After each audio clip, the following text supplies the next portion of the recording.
యోహాను సువార్త 6వ మాట వినిపించండి.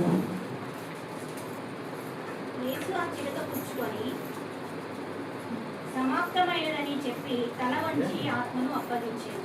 చాలు.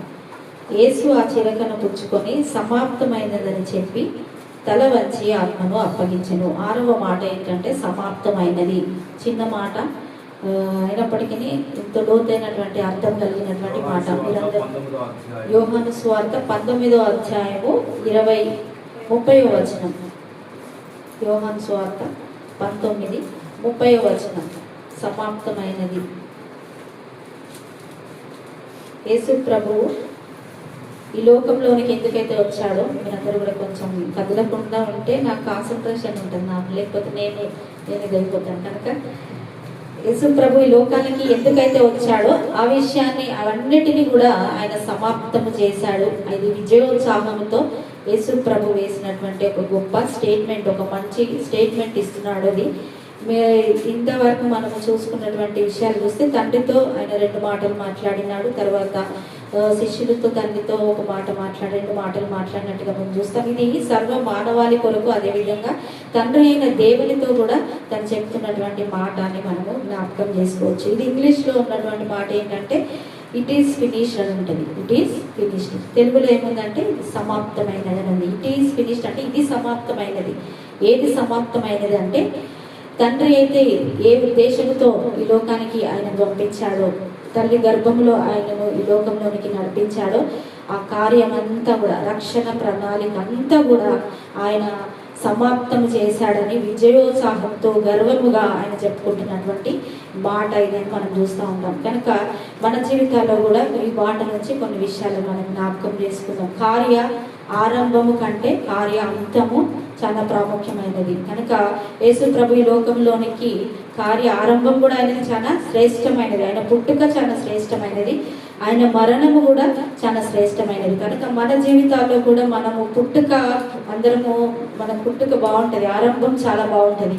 తర్వాత విశ్వాస జీవితంలో రక్షణ పొందిన తర్వాత ఆరంభం చాలా బాగుంటుంది. కానీ మనము ఈ లోకంలో ఉన్నప్పుడు మన ఎగ్జిట్ ఎలా ఉందో అది మనం చూసుకోవాలి. అంటే మనం ఈ లోకంలో మన మరణం ఎలా ఉంది, చివరి దినమున మన మరణం ఎలా ఉంటుంది, దేవుడు మనకి ఇచ్చిన బాధ్యతలు, దేవుడు మనకి ఇచ్చినటువంటి పనులు మనం అన్నీ కూడా సమాప్తం చేసి మరి దేవుడు చూపించిన మాదిరిగా మనం వెళ్తున్నామని మనం చూసుకోవాలి. ప్రసంగి గ్రంథంలో ఆ మాట రాయబడి ఉంటుంది. అయితే యేసు ప్రభు ఏమేమి సమాప్తం చేశాడు ఈ లోకంలో ఆయన జీవిస్తున్న కాలంలో ఆయన ఏమేమి సమాప్తం చేశాడు అనే విషయాన్ని నేను జ్ఞాపకం చేస్తాను. పాత నిబంధన గ్రంథాన్ని కొత్త నిబంధన గ్రంథాన్ని రెండును పోలిక చేసి వాటిని పోల్చి నేను కొన్ని విషయాలను నేను జ్ఞాపకం చేస్తాను. మనము జ్ఞాపకం చేసుకుంటే ఈ లోకంలో మొదట పుట్టిన మానవుడు ఎవరు? మొదట ఎవరు పుట్టారు?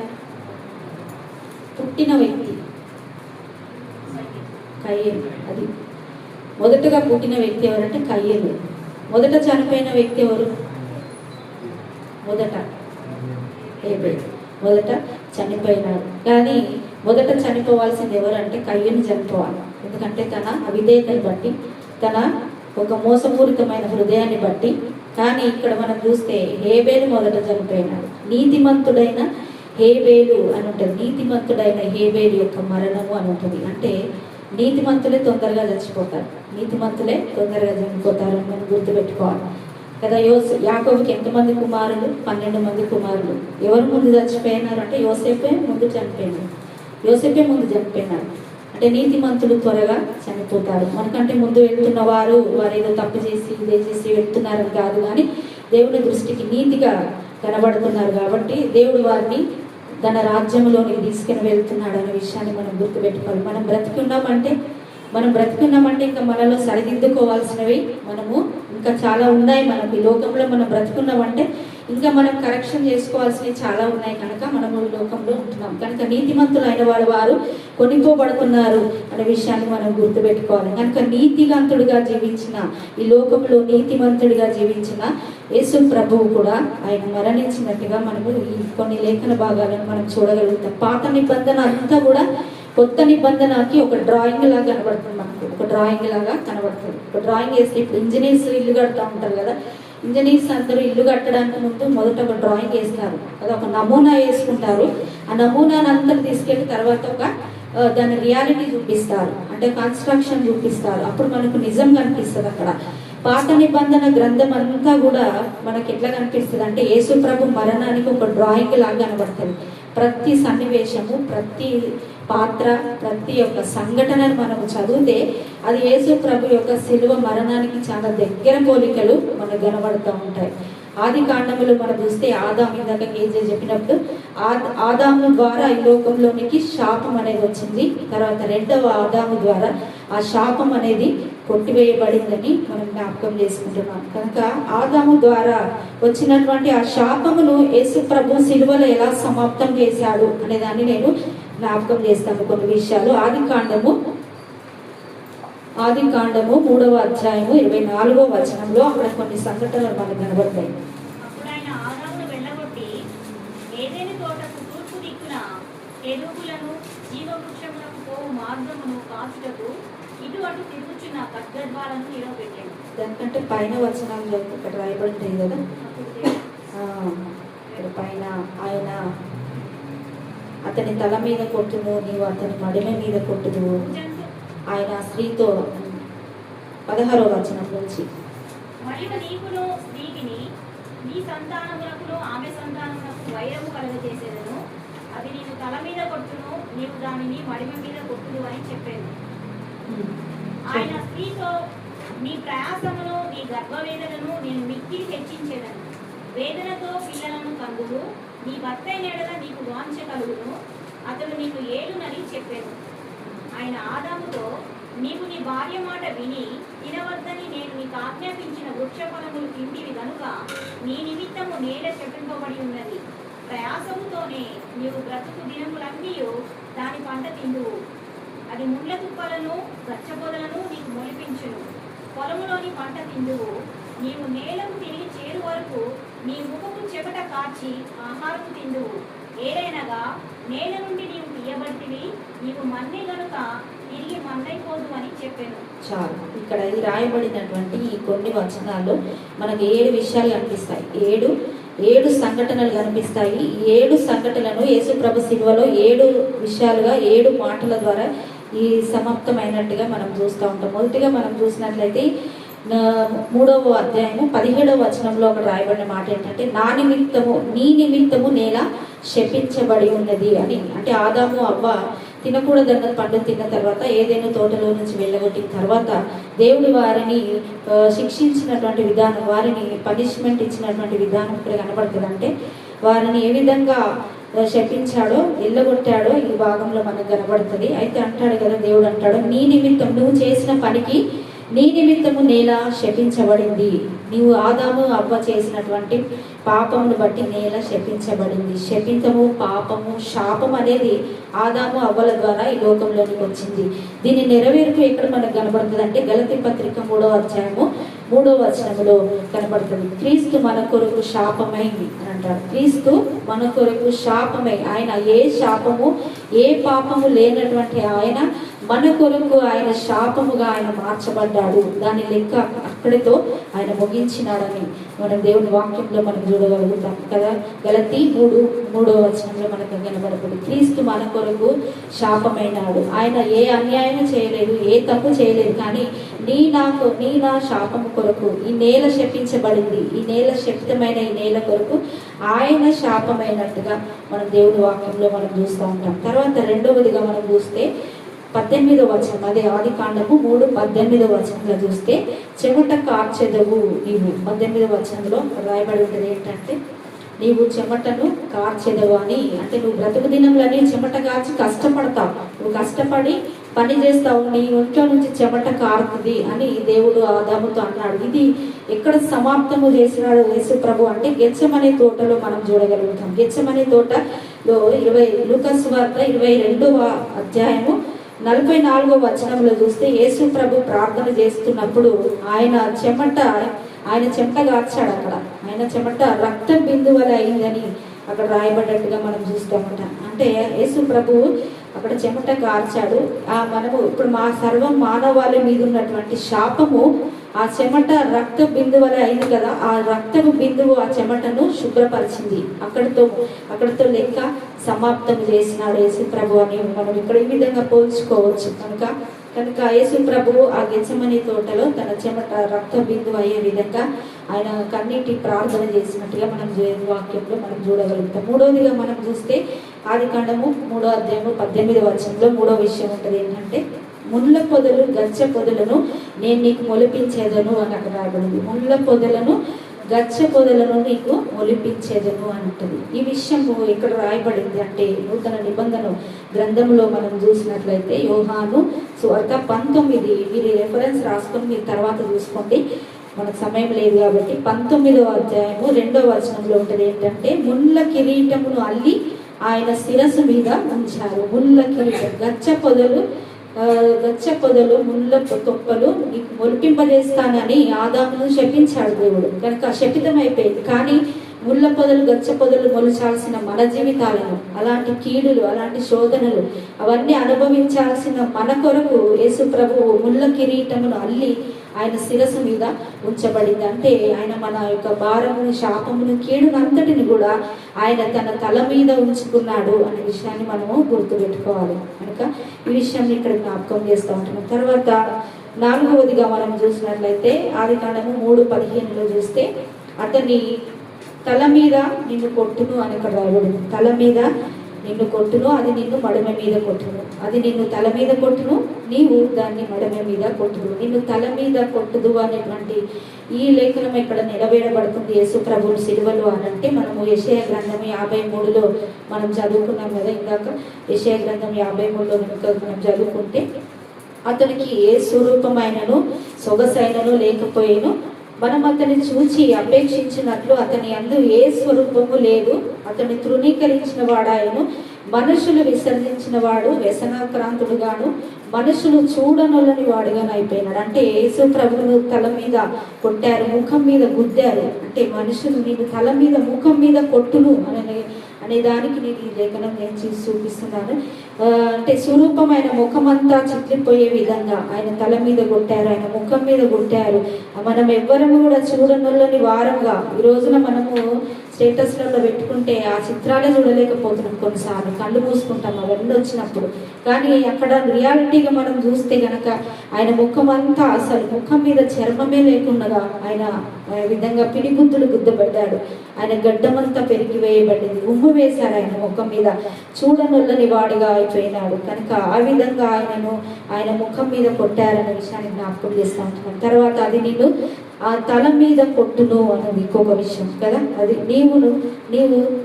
నీవు దాన్ని మడిమ మీద కొట్టుదువు. అంటే ఇది యేసు ప్రభు సిలువలో సాతాను యొక్క తలను చితుక ద్రొక్కిన విధానం మనకు కనబడుతుంది. యేసు ప్రభు సిలువలో దాన్ని మడిమ మీద కొట్టుదువు అనేను. అంటే అపవాది యొక్క క్రియలను ఆయన లయపరచడానికి ఆయన ఈ లోకంలోనికి వచ్చాడు. కనుక ఆ విషయాన్ని జ్ఞాపకం చేస్తూ ఉంటాను. చివరిగా మనం చూస్తే 7వ విషయం ఏంటంటే మనం చూస్తే కనుక నీవు 7వ వచనంలో చూస్తే 19వ వచనం 3 ఆదికాండము 3:19 నీవు నేలకు తిరిగి చేరు వరకు నీవు నేల నుండి తీయబడతవి గనుక నీవు మన్నే గనక నీవు తిరిగి మన్నైపోదు, నీవు మన్నే గనక తిరిగి నీవు మన్నైపోదు అని ఆదాముల గురించి రాయబడిన మాట.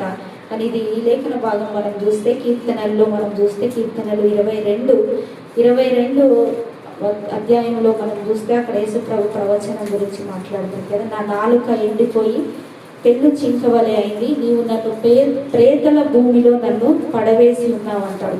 ప్రేతల భూమిలో పడవేయబడ్డాడు యేసు ప్రభు ప్రేతల భూమిలో నీ కొరకు నా కొరకు ఆయన ప్రేతల భూమిలో ఒక మట్టిలో ఆయన పడవేయబడ్డట్టుగా మనం చూస్తూ ఉంటున్నాం. కనుక ఆది కాండంలో ప్రతి ఒక దాన్ని మనం చూసుకుంటే ఆది కాండం నుంచి మలాకి వరకు చూస్తే ప్రతి ఒక్క క్యారెక్టర్ని మనం చూసినా, ప్రతి ఒక్క వ్యక్తిని మనం పరిశీలించి చూసినా అవన్నీ యేసు ప్రభు యొక్క మరణానికి చాలా దగ్గరగా పోలికలుగా మనకు కనబడతాయి. ఇస్సాకు బలి అర్పించినప్పుడు కూడా ఇస్సాకు కట్టెలు మోసుకొని అబ్రహాము ఇస్సాకు మీద కట్టెలు మోపి మొరియా పర్వతానికి తీసుకెళ్తారు. ఆ కట్టెలు ఎవరు మోసుకొని పోతూ ఉంటారంటే ఇస్సాకే మోసుకొని పోతూ ఉంటారు.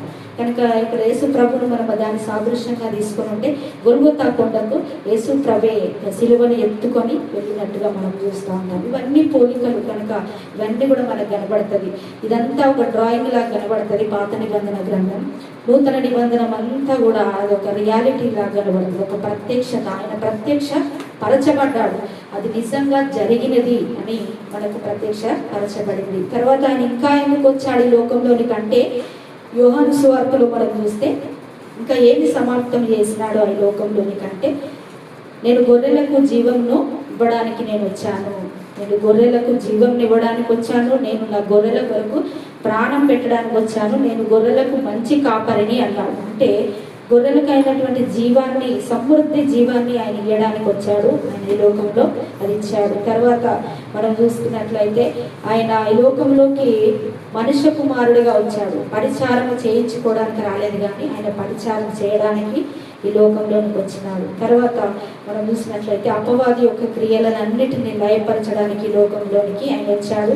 గొప్ప రక్షణ ప్రణాళికను ఆయన సమాప్తం చేసినట్టుగా మనం దేవుని వాక్యంలో చూస్తాం. తర్వాత అంతేకాకుండా యేసు ప్రభువుని గురించినటువంటి ప్రతి లేఖనము, ప్రతి ప్రవచనము అవన్నీ కూడా నెరవేర్చబడ్డాయి. అవన్నీ కూడా సిలువలో నెరవేర్చిన తర్వాతనే సమాప్తమైనది అని బిగ్గరగా కేక వేసి సమాప్తమైనది అని చెప్పి తన తలను వంచి ఆత్మను అప్పగించినట్టుగా మనం చూస్తూ ఉంటున్నాం. కనుక ఈ లోకంలో మనం బ్రతుకుతూ ఉన్నప్పుడు ఈ మాట ద్వారా మనం అర్థం చేసుకోవాల్సింది ఏంటంటే, మనం నేర్చుకోవాల్సింది ఏంటంటే, దేవుడు మనకిచ్చినటువంటి తలాంతులు, మనకిచ్చినటువంటి మత్తయి సువార్తలో ఉంటుంది కదా 25-21లో ఉంటే, ఒక యజమానుడు తలాంతులు ఇచ్చేసి వెళ్తాడు, ఒక్కొక్కరికి ఒక్కొక్క తలాంతులు ఇచ్చేసి వెళ్తాడు.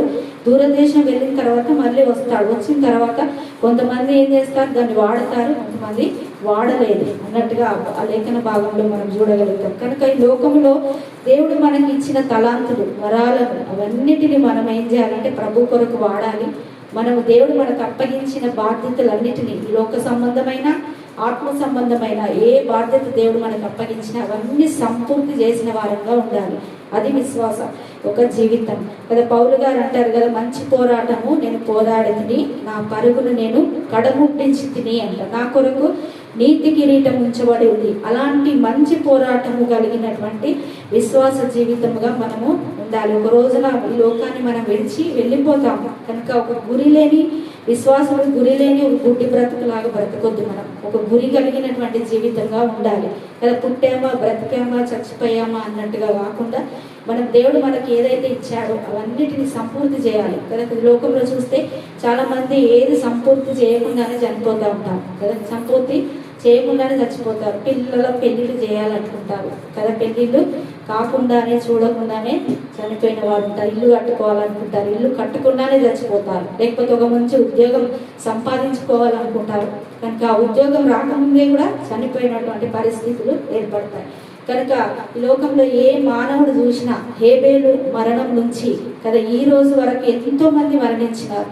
కానీ ఆ మరణాలన్నీ ఒక ఎత్తు అయితే యేసు ప్రభు యొక్క మరణం ఒక ఎత్తు. అది విశేషమైనటువంటి మరణము అది అని జ్ఞాపకం చేస్తూ ఉంటున్నాను. ఎందుకంటే ఆయన అన్ని కూడా సమాప్తం చేశాడు, అన్ని కూడా సంపూర్ణం చేశాడని దేవుని వాక్యంలో మనం చూడగలుగుతాం. తర్వాత అంటాడు కదా యోహాను సువార్త 17:4 అంటాడు, చేయుటకు నీవు నాకు ఇచ్చిన పని అంతటిని సంపూర్ణంగా నేను నెరవేర్చి తిని అంటాడు. చేయుటకు తండ్రి తనకి ఏదైతే అప్పగించాడో ఆ పని అంతటిని నేను సంపూర్ణము చేశానని దేవునితో యేసు ప్రభు అంటున్నాడు, తన తండ్రితో అంటున్నట్టుగా మనం చూస్తూ ఉంటాం. కనుక ఈ ఉదయకాల సమయంలో ఈ సమాప్తమైనది అనేటువంటి ఈ మాట ద్వారా మనం నేర్చుకునేటువంటి సత్యం, మనం కూడా ఈ లోకంలో మనం బ్రతుకుతూ ఉన్నప్పుడు దేవుడు మనకిచ్చిన బాధ్యతలు, సంఘంలో దేవుడు మనకిచ్చిన బాధ్యతలు, కుటుంబంలో దేవుడు మనకిచ్చినటువంటి పనులు, ఉద్యోగంలో దేవుడు మనకిచ్చినటువంటి ప్రతి దాన్ని పర్ఫెక్ట్గా చేయాలి. ఏదో చేసాం కదా చేసి వదిలేయడం కాదు, కానీ సంపూర్ణంగా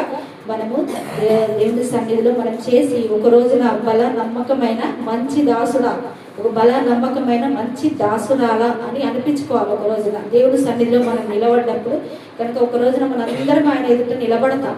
కనుక అప్పుడు తల ఎత్తుకొని ఆయన ఎదుట మనం నిలబడాలంటే దేవుడు ఇచ్చిన అన్ని మనం సమాప్తం చేయాలి, సంపూర్తి చేయాలి. బల నమ్మకమైన మంచి దాసుడా, మంచి దాసులాలా అని మనం అనిపించుకునే విధంగా ఈ లోకంలో మనం జీవించాలి అనే విషయాన్ని నేను జ్ఞాపకం చేస్తూ ఉంటున్నాను. కనుక ప్రతిరోజు మనము తనను వెంబడించిన వారు, గలతీలు అంటాడు కదా, తనను సిలువ వేసిన వారు వెంబడించిన వారు లూకాసు వార్త 9:23 అంటాడు, నన్ను వెంబడించేవారు తన సిలువను ఎత్తుకొని నన్ను వెంబడించండి. ప్రతిరోజు మనం ఏం చేయాలంటే మన సిలువను ఎత్తుకొని దేవుని సన్నిధిలో మనం ఆయనను వెంబడించే వారంగా మనం ఉండాలి. సిలువను ఎత్తుకొని అంటే దేవుణ్ణి మనం వెంబడిస్తున్నప్పుడు మన సిలువలు ఎత్తుకొని కష్టంగానే ఉంటుంది, భారంగానే ఉంటుంది, ఇరుకుగానే ఉంటుంది. అయినప్పటికీ మన దేవుడు మనకు మాదిరిగా ఉన్నాడు కనుక విశ్వాసం ఉన్న కర్త దాన్ని కొనసాగించేవాడైన యేసు వైపు చూస్తూ మనం ఈ లోకంలో మన పరుగు పందెంలో మనం ఉన్నాం కాబట్టి మన పరుగును కడముట్టించాలి, సంపూర్తి మనం చేసుకోవాలి. యేసు ప్రభు ఇలా బిగ్గరగా కేక వేసి సమాప్తమైనది,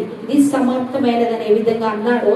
మన జీవితంలో మన దేవుడు మనకిచ్చిన ఈ బ్రతుకు కదా, ఎవరు కూడా ఉట్టిగా జన్మించలేదు. ప్రతి ఒక్కరము మనం ఒక కారణ జన్ములమే, ఎవరు ఉట్టిగా లోకంలో జన్మించలేదు. కనుక ప్రతి ఒక్కరము కూడా మనము మన ఇచ్చిన జీవితాన్ని సార్థకం చేసుకుందాం, ప్రభు కొరకు మనం జీవిద్దాం, మన జీవితాలను మంచి గురి కలిగినటువంటి జీవితంగా, విశ్వాస జీవితంగా మనం జీవిద్దాం. అలాంటి కృప ఉదయకాల సమయంలో దేవుడు మనందరికీ అనుగ్రహించిన గాక. కొన్ని మాటలు దేవుడు దీవించిన గాక.